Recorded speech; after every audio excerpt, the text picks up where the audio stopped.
오늘은 역대하 12장 말씀을 가지고 형통이 시험이 될 때라는 제목으로 묵상 나눔하도록 하겠습니다. 먼저 1절로 12절 말씀인데 애굽왕 시삭의 예루살렘 침공입니다. 첫째로 1절로 4절 말씀에 르호보암의 타락과 심판에 대해서 나옵니다. 르호보암은 왕위가 굳건해지고 나라가 안정되자 주의 율법을 저버렸습니다.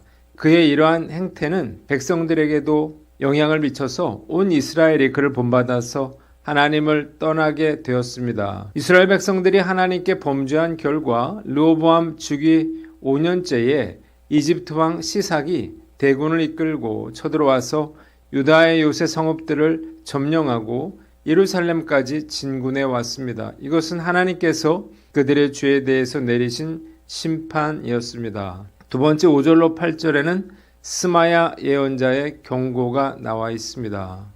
유다 지도자들이 시삭에게 쫓겨서 예루살렘에 모여 있을 때에 스마야 선지자가 르호보암과 유다 지도자들에게 찾아와서 그들이 하나님을 버렸기 때문에 하나님도 그들을 버려 시삭의 손에 넘기셨다고 말했습니다. 그러자 르호보암과 지도자들은 이 경고를 듣고 주께서는 공의로우십니다 라고 고백하며 자신들의 잘못을 뉘우쳤습니다. 그들의 회개를 보신 하나님은 그들을 완전히 멸망시키지는 않고 아주 가까스로 구원을 받게 하시겠다고 말씀하셨습니다. 또한 그들이 시삭의 종이 되어 하나님을 섬기는 것과 세상 나라들을 섬기는 것의 차이를 깨닫게 될 것이라고 경고하셨습니다. 세 번째 9절로 12절 말씀인데 금방패를 시삭에게 빼앗겼다는 것입니다. 하나님의 말씀을 버리고 이방의 가증한 행위를 본받아 악을 행한 유다에 하나님의 징계가 임했습니다. 애굽왕 시삭이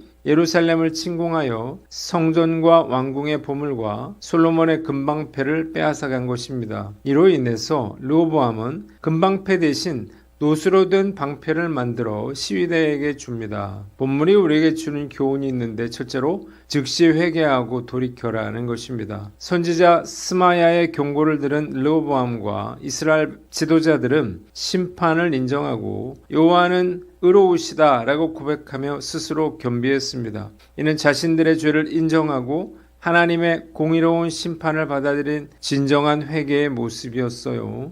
이 하나님께서는 그들의 겸비함을 보시고 즉시 마음을 돌이키셨습니다. 하나님은 그들이 스스로 겸비하였으니 내가 멸하지 아니하고 저희를 조금 구원하며 라고 말씀하셨습니다. 회개는 하나님의 분노를 완전히 멈추게 하지는 못했지만 완전한 멸망이라고 하는 극단적인 심판을 제한적인 구원으로 바꾸어 놓았습니다. 이처럼 회개는 우리가 피할 수 없는 심판의 문턱에서 하나님의 긍휼을 붙잡는 유일한 열쇠인 것입니다. 저 역시도 죄성을 타고났기에 날마다 죄와 실수를 저지릅니다. 목사로서 누구보다 말씀을 잘 알기에 더욱 괴롭습니다. 그러나 결코 지체하고 머뭇거려서는 안 될 것입니다. 즉시 회개하고 돌이켜야 합니다. 주님께서 저에게 용기를 주셔서 주님 앞에 돌이킬 면목이 없고 나조차도 나를 용서할 수 없는 상황 속에서라도 즉시 회개하고 돌이킬 수 있기를 간절히 기도합니다. 두 번째,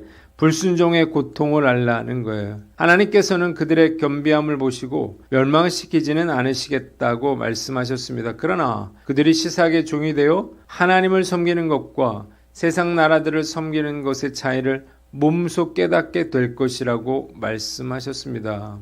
애굽의 시삭왕이 예루살렘을 치러 올라와서 성전 보물과 왕실 보물 그리고 금방패까지 모두 빼앗아 갑니다. 르호보암은 금방패 대신에 놋방패를 만들어서 경호 책임자들에게 줍니다. 르호보암이 잘못을 뉘우쳤기에 하나님께서 그를 완전히 멸하지 않으셨지만 이 사건은 찬란했던 솔로몬 시대가 저물고 나라가 쇠퇴의 길로 돌아섰음을 상징적으로 보여줍니다. 유다의 멸망은 면했지만 물질적 상징적인 손실을 입음으로써 하나님을 버리고 세상을 쫓았던 죄의 대가를 치러야만 했습니다. 회개가 죄의 모든 결과까지 없애주지는 못한다는 냉엄한 현실을 깨닫게 해줍니다. 한 사업가가 있었는데 그는 성공을 갈망했고 이를 위해서 잠자는 시간까지 줄여가면서 일을 했습니다. 문제는 일에 방해가 된다고 생각하여 교회 활동과 봉사 활동까지 멀리했다는 거예요. 그는 스스로 지금은 돈을 벌 때다. 나중에 안정되면 하나님께 헌신하겠다고 생각했어요. 그의 사업은 크게 성공하여 엄청난 부를 쌓았고 사람들에게 성공의 아이콘으로 불렸습니다. 그러나 몇 년 뒤에 그에게 큰 위기가 닥쳤는데요. 사업상의 치명적인 실수로 인해서 모든 것을 잃을 위기에 놓였고 믿었던 동료들에게까지 배신을 당합니다. 깊은 좌절 속에서 그는 비로소 무릎을 꿇고 하나님을 찾았습니다. 주님, 저는 잘못했습니다. 세상 나라를 섬기는 것이 전부인 줄 알았습니다. 그는 자신의 잘못을 인정하며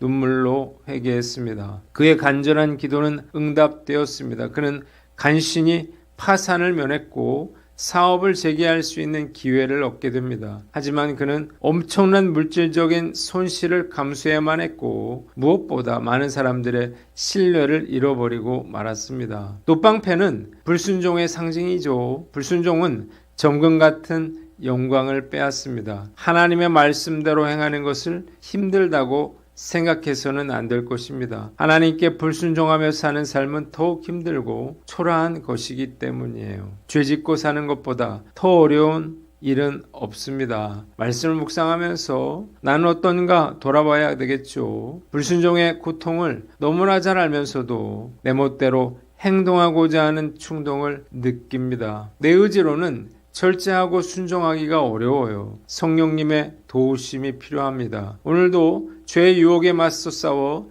죄짓지 않는 하루가 되기를 다짐해 봅니다. 세 번째로 평안할 때가 위기임을 알라는 것입니다. 르호보암은 나라가 견고하고 세력이 강해지자 하나님의 율법을 저버렸어요. 그의 삶은 겉으로는 아무 문제 없이 잘 굴러가는 것처럼 보였지만 영적으로는 이미 심각한 문제가 발생하고 있었습니다. 결국 이집트 왕 시삭의 침략을 통해서 그는 비로소 자신의 영적 상태를 돌아보고 회개했습니다. 우리는 보통 어려움에 처했을 때 하나님을 찾고 의지하지만 삶이 안정되고 풍족해지면 하나님을 잊고 세상의 지혜와 성공을 쫓는 경향이 있습니다. 하나님은 우리의 삶이 평안할 때에도 늘 깨어있고 꾸준히 영적인 점검을 하기를 원하십니다. 그래서 우리는 매일 말씀을 묵상하고 기도하며 하나님과의 관계를 확인해야 하는 거예요. 이 일은 그 어떤 것보다 중요합니다. 삶이 평안하고 잘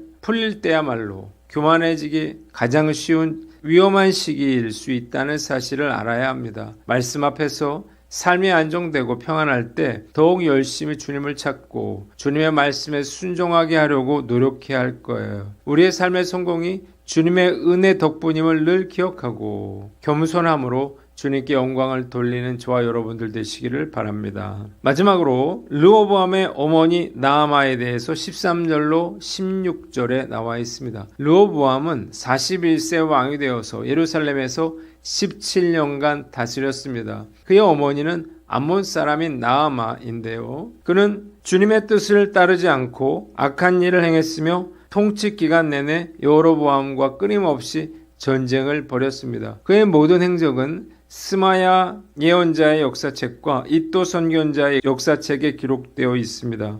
그가 죽은 뒤 다윗성에 안장되었으며 그의 아들 아비야가 뒤를 이어서 왕이 됩니다. 본문이 우리에게 주는 교훈이 있는데 믿음의 어머니가 되라는 거예요. 본문은 르호보암의 어머니가 암몬 사람임을 강조하고 있습니다. 이유가 무엇인가요? 르호보암이 그의 어머니 나아마에 의해서 우상숭배의 영향을 받았다는 것을 강조하기 위함이에요. 나아마가 솔로몬 통치 말년에 이스라엘의 우상숭배를 성행케 했던 이방 아내들 중에 한 사람이기 때문입니다. 솔로몬이 수많은 이방 여인들을 아내로 맞이한 것은 그 자신이 말년에 우상숭배에 빠지게 한 원인이 되었을 뿐만 아니라 자손에게까지 악한 영향력을 미치게 되었습니다. 자녀에게 있어서 부모는 너무나 중요하죠. 매우 큰 영향을 미치기 때문입니다. 저는 특히 아내와 어머니가 되는 여성이 정말 중요한 존재라고 생각합니다. 솔로몬이 하나님을 떠나 망한 이유가 그의 아내들 때문이었고 르호보암이 우상숭배와 성적 타락으로 인해서 하나님의 징계를 당한 이유도 바로 그 어머니 나아마 때문이기 때문이에요. 여성의 중요성은 아무리 강조해도 지나치지 않습니다. 여자는 남자의 인생에, 자식들의 인생에 엄청난 영향을 끼칩니다. 저는 종종 여자 성도들께 이렇게 말합니다. 여러분의 남편과 아이들은 여러분이 해준 밥을 얻어먹고 살 뿐만 아니라 기도를 먹고 산다는 사실을 기억하세요. 가족들의 운명은 바로 여러분들의 손에 달려 있습니다. 늘 남편과 자식들을 위해서 기도하세요. 여성은 가정의 믿음을 책임진 사람들이에요. 여성이 흔들리면 남편이 아무리 믿음이 좋아도 가정이 어려울 수밖에 없습니다. 한국교회 여 성도분들이 이 사실을 알고 믿음으로 가정을 든든히 세워나갈 수 있기를 간절히 기도합니다. 기도하겠습니다. 하나님 아버지, 불순종의 고통을 알게 하시고 믿음의 부모로 살게 하여 주시옵소서.